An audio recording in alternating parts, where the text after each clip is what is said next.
ನಾರಾಯಣಂ ಗುಣೈಃ ಸರ್ವೈರ್ವೇದಂ ದೋಷವರ್ತಿತಂ ಧ್ಯೇಯಂ ಗಮ್ಯಂ ಗುರುಮುಶ್ಚಾಪಿ ನತ್ವಾ ಸೂತ್ರಾರ್ಥ ಉಚ್ಯತೆ.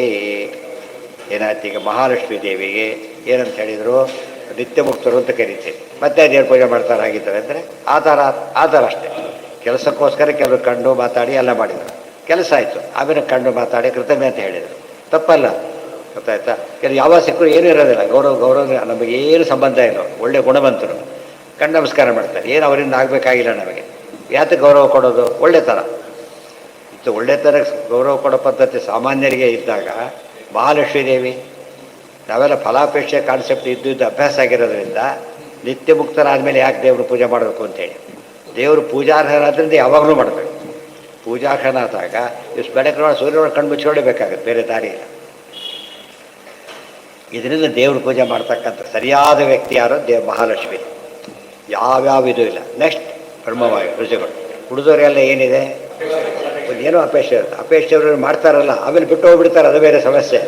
ಬಿಟ್ಟು ಹೋಗೋದಷ್ಟೇ ಅಲ್ಲ, ದ್ವೇಷ ಶುರು ಮಾಡಿಬಿಟ್ಟಿರ್ತಾರೆ. ಇನ್ನೊಂದು ಡೇಂಜರ್, ಗೊತ್ತಾಯ್ತಾ? ಅಲ್ಲಿವರೆಗೂ ಮೊದಲು ಬೇಕು, ಆಮೇಲೆ ಇಲ್ಲ, ಆಮೇಲೆ ಎದುರು. ಇವೆಲ್ಲ ಭಯಂಕರದ ಪಾಪ ಕಾರ್ಯಗಳವೆಲ್ಲ. ದರ್ಶನಾರ್ಥಂ ಹಿ ಉಪಾಸನ ದಚ ಶ್ರವಣಾದೇರೇವ ಹೋತಿ ಅತಃ ಕಿಮರ್ಥಮಿತ್ಯತ್ರ ಉಚ್ಯತೆ. ಈಗ ಹೇಳ್ತಾರೆ, ತನ್ನಿರ್ಧಾರಣ ನಿಯಮ ತದ್ದೃಷ್ಟೇ ಪೃಥಕ್ ಅಪ್ರತಿಬಂಧ ಫಲಂ ಓಂ. ಈಗ ಮತ್ತೊಂದು ಮಾತು ಹೇಳ್ತಾರೆ. ಇಷ್ಟೆಲ್ಲ ಆಯಿತು, ಸರಿಯೇ, ಅದಾಗಿತ್ತು, ಹಿಂದಿನ ಪೂರ್ತಿ ಆಗಿತ್ತು, ಅದಲ್ಲ ರೈಟ್. ದರ್ಶನಾರ್ಥ ಉಪಾಸನೆ ಮಾಡೋದು ಯಾತಕ್ಕೋಸ್ಕರಪ್ಪ? ದರ್ಶನಕ್ಕೋಸ್ಕರ. ದರ್ಶನ ಅಂದರೆ ಏನು? ಅಪರೋಕ್ಷ ಜ್ಞಾನಕ್ಕೆ ದರ್ಶನ. ವಿಗ್ರಹ ದರ್ಶನ ಅಲ್ಲ. ವಿಗ್ರಹಗಳು ನೋಡೋದು ಯಾತಕ್ಕೆ ನಾವು ಅಂದರೆ ಆ ದರ್ಶನಕ್ಕೆ ಅನುಕೂಲವಾಗಲಿ ಅಂತ. ಫೋಟೋ ಯಾಕೆ ನೋಡ್ತೇವೆ? ಯಾರು ನೋಡಿ ಅವ್ರು ಹೀಗಿರ್ತಾರೆ ಹುಡುಕ ಸುಲಭ ಆಗುತ್ತೆ ಅಷ್ಟೇ ಹೊರತು ಅದೇ ಅವ್ರ ವ್ಯಕ್ತಿ ಕಂಡೆ ಅಂತ ಹೇಳಬಾರ್ದು ನಾವು. ಹಿ ಶಬ್ದೇನ ಆತ್ಮಾವ ಅರೆ ದ್ರಷ್ಟವ್ಯ ಶ್ರೋತವ್ಯೋ ಮಂತವ್ಯೋ ನಿಧಿಧ್ಯಾಸಿತವ್ಯ. ಯಾವಾಗಲೂ ಕೂಡ ತತ್ವನಿಶ್ಚಯೋ ವೇದಾರ್ಥ ನಿಯಮಶ್ಚ ಬ್ರಹ್ಮದೃಷ್ಟೇ ಪೃಥಗೇವ. ತತ್ವನಿಶ್ಚಯ ಬೇರೆ, ವೇದಾರ್ಥ ನಿಶ್ಚಯ ಬೇರೆ, ದರ್ಶನ ಬೇರೆ. ಅಷ್ಟಾಗಿದೆ ಎಂದು ಮಾತ್ರಕ್ಕೆ ಅವನು ಅಪರೋಕ್ಷ ಜ್ಞಾನಿ ಅಂತ ಅರ್ಥ ಅಲ್ಲ. ದರ್ಶನ ಆಗಿರೋ ದರ್ಶನ ಆಗಿಲ್ಲ ಅಂತಲೇ ಅರ್ಥ. ಓದಿದ್ದಾನೆ ಅಂತಲೂ ಅರ್ಥ. ಓದಿದ್ದಾನೆ ಅಂತ ಮಾತ್ರಕ್ಕೆ ನೋಡಿದ್ದಾನೆ ಅಂತ ಅರ್ಥ ಅಲ್ಲ. ನೋಡಿದ್ದಾನೆ ಅಂತ ಹೇಳಿದ ಮೇಲೆ ಓದಿರ್ಬೋದು, ಅದು ಗ್ಯಾರಂಟಿನೇ. ಆದರೆ ಮತ್ತು ದುರ್ಯೋಧನ ನೋಡಿದರೂ ಉಪಯೋಗ ಇಲ್ಲ, ಕೃಷ್ಣನಲ್ಲ. ಆ ರೀತಿಯಲ್ಲಿ ಹಿ ಶಬ್ದೇನ ಆತ್ಮಾವಾರೇ. ದೇವರು ಸರಿಯಾದ ರೀತಿ ಹಾಕಿ ತಿಳಿಬೇಕು ಅಂತ ಕೇಳಬೇಕು, ಮರಣ ಮಾಡಬೇಕು, ಧ್ಯಾನ ಮಾಡಬೇಕು, ಇದು ಪ್ರೊಸೀಜರ್ ಇದೆ. ಗೊತ್ತಾಯ್ತಾ? ಅದಕ್ಕೆ ಸಾಮಾನ್ಯವಾಗಿ 3 ವರ್ಷದ ಕೋರ್ಸ್ ಮಾಡ್ತಾರೆ, 3 ಇಯರ್ಸ್ ಕೋರ್ಸ್ ಇದ್ದಾಗ. ಒಂದು ಶ್ರವಣದ ಕೋರ್ಸು, ಮನದ ಕೋರ್ಸು, ದರ್ಶನದ ಕೋರ್ಸ್ ಇದ್ದಾಗ, ಧ್ಯಾನದ ಕೋರ್ಸು. ಅಲ್ಲಿಗೆ ದರ್ಶನ. ಬ್ರಹ್ಮತರ್ಕೇಚ. ಇದು 3 ಸಂಧ್ಯಾ ಒಂದೇನೋ ಹಾಗೇನೆ. 3 ಅಂತ ಎಲ್ಲೆಲ್ಲಿ ಬರುತ್ತೆ? 3 ಸಂಖ್ಯೆ: ಶ್ರವಣ, ಮನನ, ಧ್ಯಾನ. ಶ್ರುತ್ವ ಮತ್ವ ತಥಾ ಧ್ಯಾತ್ವ ತತಜ್ಞಾನ ವಿಪರ್ಯಯೋ ಸಂಶಯಂಚ ಪರಾಣುದ್ಯ ಲಭತೆ ಬ್ರಹ್ಮದರ್ಶನಂ ಇತಿ ಶ್ರುತಿ ಸೂಚಯತಿ. ಶ್ರವಣಾದಿ ಫಲಂ ಚ ಅಜ್ಞಾನ ವಿಪರ್ಯಾದಿ ದರ್ಶನ ಪ್ರತಿಬಂಧ ನಿವೃತ್ತಿ. ಶ್ರವಣ ಮಾಡ್ತಾ ಹೋದಂತೆ ಅಜ್ಞಾನ ವಿಪರ್ಯಾಯ ಎಲ್ಲ ಇದ್ವಲ್ಲ, ದರ್ಶನಕ್ಕೆ ವಿರೋಧಿಗಳು. ಇದು ಹೋದ ತಕ್ಷಣ ದರ್ಶನಕ್ಕೆ ಶುರುವಾಗ್ಬಿಡುತ್ತೆ. ನಾವು ಒಟ್ಟಿನ ಮೇಲೆ ಶಾಸ್ತ್ರಾಧ್ಯಯನದ ಮುಖ್ಯ ಫಲ ಏನು ಅಂದರೆ ಅಜ್ಞಾನ ವಿಪರ್ಯಾಯ ಕಳ್ಕೊಳ್ಳೋದೇ ಫಲ. ಅಜ್ಞಾನ ಗೊತ್ತಿಲ್ಲದಿರೋದು, ತಪ್ಪು ತಿಳ್ಕೊಂಡಿರೋದು ಸರಿ ಮಾಡ್ಕೊಳ್ಳೋದು. ಶ್ರವಣ ಮಾಡಿ ಮಾಡಿ ಮಾಡಿ ಏನು ಮಾಡಬೇಕು? ಸರಿ ಮಾಡ್ಕೋಬೇಕು. ಶ್ರುತ್ವ ಮತ್ವ ತಥಾ ಧ್ಯಾತ್ವ ತತಜ್ಞಾನ ವಿಪರ್ಯಯೌ ಸಂಶಯಂಚ ಪರಾಣುದ್ಯ ಲಭತೆ ಬ್ರಹ್ಮದರ್ಶನಂ ಇತಿ. ಶ್ರುತ್ವ ಮತ್ವ ಧ್ಯಾತ್ವ 3 ಇದೆ. ಶ್ರವಣ, ಮನನ, ಧ್ಯಾನ. 3 ಫಲ ಏನು? ಅಜ್ಞಾನ, ಮಿಥ್ಯಾಜ್ಞಾನ, ಸಂಶಯ. 3 ಹೋಗಬೇಕು. 3 ನಮಗೆ ಅಪೋಸಿಟ್ ಇದೆ. ಅಜ್ಞಾನ ಇದೆ, ಸಂಶಯ ಇದೆ, ಮಿಥ್ಯಾಜ್ಞಾನ ಇದೆ. 3 ಹೋಗ್ಲಿಕ್ಕೆ 3 ಕೆಲಸ ಮಾಡಬೇಕು. ಶ್ರುತ್ವ ಮತ್ವ ತಥಾ ಧ್ಯಾತ್ವ. 3 ಹೋಗ್ಲಿಕ್ಕೆ 3 ಬೇಕು ಅಂತ ಅರ್ಥ. ಸಂಶಯಂಚ ಪರಾಣುತ್ಯ ಲಭತೆ ಬ್ರಹ್ಮದರ್ಶನಂ ಇತಿ ಚ. ಅವಾಗೇನಾಗುತ್ತೆ? ಬ್ರಹ್ಮ ಸಾಕ್ಷಾತ್ಕಾರ, ಪರಮಾತ್ಮ ಕಣ್ಣಿಗೆ ಕಾಣಿಸ್ತಾನೆ ಅಂತ ಹೇಳ್ತಾರೆ. ಇತಿ ನಿರ್ಧಾರಣಾಧಿಕರಣಂ ಬಗ್ಗೆ ಏನು ಹೇಳಿದ್ದಾರೆ ಈಗ? ದರ್ಶನಾರ್ಥಂ ಉಪಾಸನಂ ತಚ್ಚ ಶ್ರವಣಾದೇರ ಭವತಿ ಅತಃ ಕಿಮರ್ಥಂ ಇತ್ಯತ್ರ ಉಚ್ಯತೆ. ದರ್ಶನಾರ್ಥಂ ಉಪಾಸನೆ ಮಾಡ್ತೇವೆ. ದರ್ಶನ ಆಗಿಬಿಟ್ರೆ ಸಾಕಲ್ಲ, ಇನ್ನೇನು ಬೇಕು ಅಂತ ಕೇಳಿದ್ರೆ ಹಾಗಲ್ಲ. ದರ್ಶನ ಆಗ್ಲಿಕ್ಕೆ ಏನು ಮಾಡಬೇಕಲ್ಲ?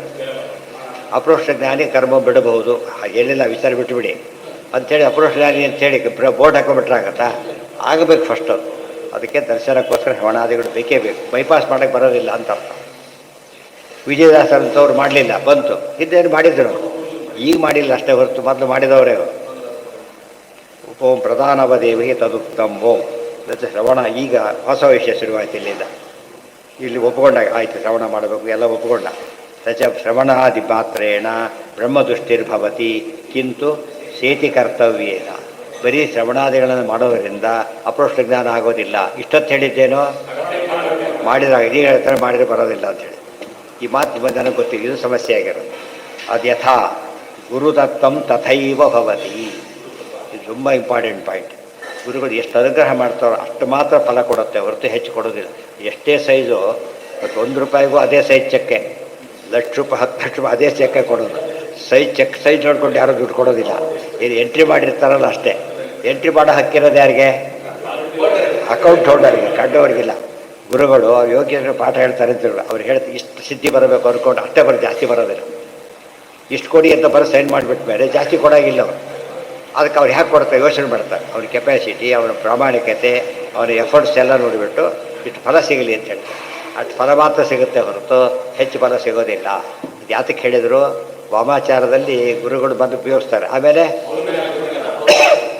ಬಿಟ್ಟು ಹೋಗ್ತಾರೆ, ಬುಣ್ಯ ಕೊಂದು ಹೋಗ್ತಾರೆ. ಅದು ಸಮಸ್ಯೆ ಆಗ್ತದೆ. ಶಾಸ್ತ್ರ ನಾಟ್ ಅಲೋಡ್. ಗುರುಭಕ್ತಿ ಇತಿ ಕರ್ತವ್ಯ ಅಂತ ಅಂದ್ರೇನು? ಅದಕ್ಕೆ ಬೇಕಾದ ಸಹಕಾರಿ ಕಾರಣ ಇರಬೇಕು. ಯಾವುದು ಅಂದರೆ ಗುರುಪ್ರಸಾದವು ಬಲವಾದ. ಗುರುವನುಗ್ರಹ ಇಲ್ಲದೆ ಹೋದರೆ ಏನು ಕೇಳಿದರೂ ಉಪಯೋಗ ಇಲ್ಲ. ಭಾಳ ಇಂಪಾರ್ಟೆಂಟ್. ಅದೇ ಬೇರೆ ಎಲ್ಲ ಯಾವ ಮತದಲ್ಲೂ ಕೂಡ ಯಾವುದಕ್ಕೆ ಇಂಪಾರ್ಟೆನ್ಸ್ ಇಲ್ಲ, ಗುರುಗಳಿಗೆ ಎಲ್ಲ ಸ್ಟೇಜಲ್ಲೂ ಇಂಪಾರ್ಟೆನ್ಸ್ ಇಲ್ಲ. ಆದರೆ ಇಲ್ಲಿ ಮಾತ್ರ ನಮ್ಮ ಶಾಸ್ತ್ರದಲ್ಲಿ ಎಲ್ಲ ಕಾಲಕ್ಕೂ ಇಂಪಾರ್ಟೆನ್ಸ್ ಇದೆ. ಅದನ್ನು ಹೇಳ್ತಾರೆ, ಗುರುಪ್ರಸಾದ ಬಲವಾನ್ ಸ್ವಪ್ರಯತ್ನೋ ಬಲವಾನಿತಿ ನಿಗದ್ಯತೆ. ಈಗ ಒಂದು ಪ್ರಶ್ನೆ, ಗುರುಗಳಿದ್ದಾರೆ, ಒಬ್ಬರು ಗುರುಗಳಿದ್ದಾರೆ ಓದ್ತಾರೆ, ಇವರು ಗುರುಗಳಿಂದ ತಾನೇ ಕಷ್ಟಪಟ್ಟು ಓದ್ತಾರೆ. ಯಾವುದು ದೊಡ್ಡದು ಅಂತ ಕೇಳಿದರೆ ಹೇಳ್ತಾರೆ ಎರಡೂ ಬೇಕು. ಎರಡೂ ಇರಬೇಕು, ಪ್ರಯತ್ನವೂ ಮಾಡಬೇಕು, ಇವರು ಹೇಳಿಸ್ಕೊಳ್ಳೇಬೇಕು. ಅದರಲ್ಲಿ ರಿಲೇಟಿವ್ ಕರ್ಮಯೋಗದಲ್ಲಿ ಕರ್ಮ ಇದೆ, ಜ್ಞಾನ ಇದೆ. Relative importance ಯಾವುದಕ್ಕಿದೆ? ಕರ್ಮಯೋಗೋ ವಿಶಿಷ್ಯತೆ ಅಂತ ಹೇಳಿದಾರಲ್ಲ, ಆ ರೀತಿಯಲ್ಲಿ ಭಕ್ತಿ ತೋರಿಸ್ಬೇಕು. ಭಕ್ತಿ ಮಾಡದೆ ಹೋದರೆ ಏನು ಸಿಗೋದಿಲ್ಲ. ಇವತ್ತು ಆ ಕಾನ್ಸೆಪ್ಟ್ ಹೋಗಿಬಿಟ್ಟಿದೆ ಹೆಚ್ಚು ಕಡಿಮೆ. ಎಷ್ಟೋ ಪಾಪ ಕಷ್ಟಪಟ್ಟು ಯಾರು ಹೇಳ್ಕೊಟ್ಟಿರ್ತಾರೆ, ವರ್ಷಗಟ್ಟಲೆ ಅನ್ನ ಹಾಕಿ ಹೇಳ್ಕೊಟ್ಟಿರ್ತಾರೆ ಪಾಪ. ಅವರಿಗೆ ದ್ರೋಹ ಮಾಡೋ ಪ್ರಸಂಗ ಇದೆ. ಎಲ್ಲರೂ ಅಲ್ಲ, ಎಷ್ಟೋ ಜನ ಕಾನ್ಸೆಪ್ಟ್ ಅದು ಬಂದಾತಲ್ಲಿ ಇನ್ನೇನು ಇವ್ರದ್ದು ಈ ಥರ ಭಾವನೆ ಇದೆ. ಅದೆಲ್ಲ ದೊಡ್ಡವ್ರ ಬಗ್ಗೆ ಮಾಡಿದವರಿದ್ದಾರೆ, ಭಾಳ ತಪ್ಪದು. ಗುರುಭಕ್ತಿ ಎಲ್ಲ ಸ್ಟೇಜಲ್ಲಿ ಏನಿರಬೇಕು. ಅದಕ್ಕೆ ದೃಷ್ಟಾಂತಗಳು ಕೊಡ್ತಾರೆ. ಯಾಕಂತ ಎಕ್ಸಾಂಪಲ್ ಹೇಳ್ತಾರೆ, ಲಿಂಗಭೂಯಸ್ತ್ವ ತದ್ದಿ ಬಲಿಯ ತದಪಿ. ಇದು ಎರಡಕ್ಕೂ ಆಧಾರ ಇದೆ ಅಂತ ಹೇಳ್ತಾರೆ. ಓದಬೇಕು ಅನ್ನೋದಕ್ಕೂ ಆಧಾರ ಇದೆ, ಶ್ರವಣ ಮರಣ ಮಾಡಬೇಕು ಅಂತಲೂ ಹೇಳ್ತಾರೆ, ಗುರುಪ್ರಸಾದನೂ ಬೇಕು ಅಂತ ಹೇಳ್ತಾರೆ.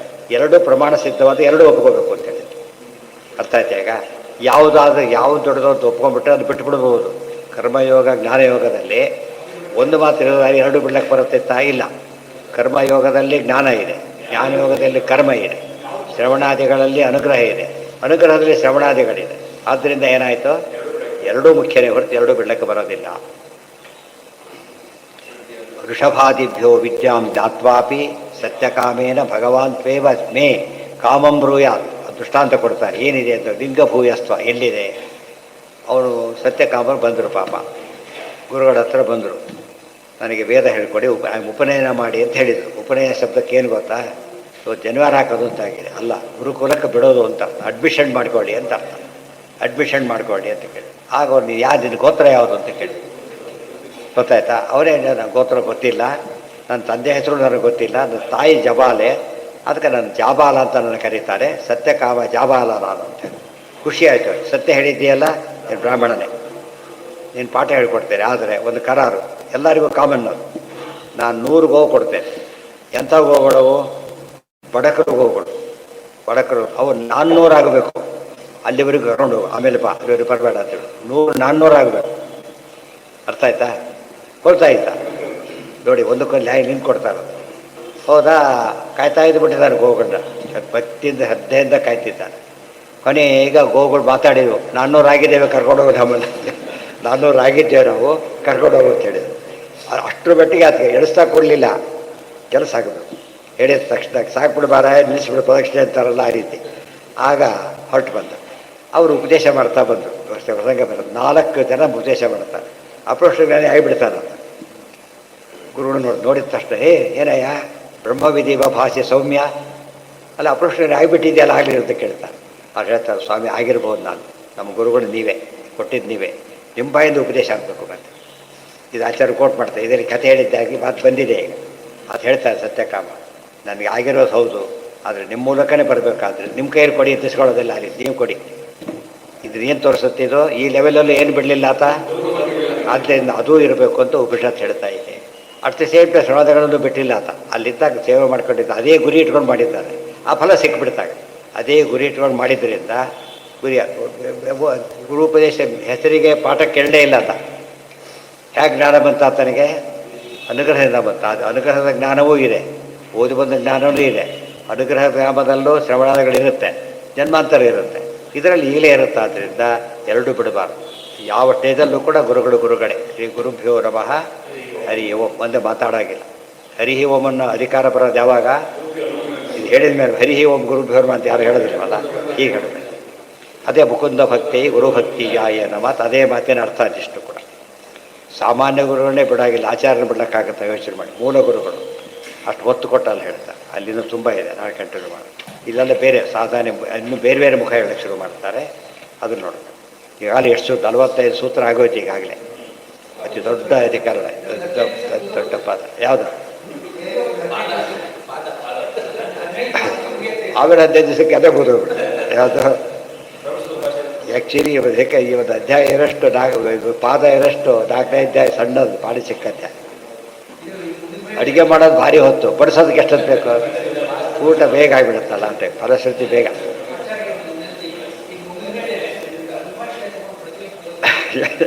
ಒಂದು ಮುಗಿಲಿದು ಆಯ್ತಾ? ನೋಡುತ್ತೆ ಬೇಡ. ಓಂ ನಮಸ್ತೆ ಪುರುಷೋತ್ತಮಂ.